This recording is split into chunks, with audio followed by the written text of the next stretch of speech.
High, হরে কৃষ্ণ। আজকে সন্ধ্যাবেলা টিফিনে আমার মামের জন্য বানিয়েছি ভেজিটেবিল স্যুপ। চলো, ও খেয়ে রিভিউটা দেবে।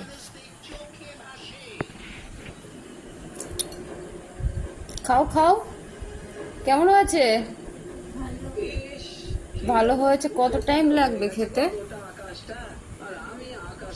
কালকে কি পরীক্ষা? তা আবার খেতে খেতে দেখো, এখানে আবার কার্টুন দেখছে। কি কার্টুন এটা? কিসের গল্প দেখছিস? ট্যাব দেখছে খেতে খেতে।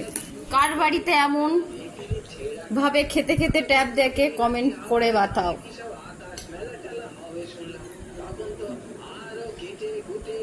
চলো তাহলে খেয়ে নাও, টাটা করো।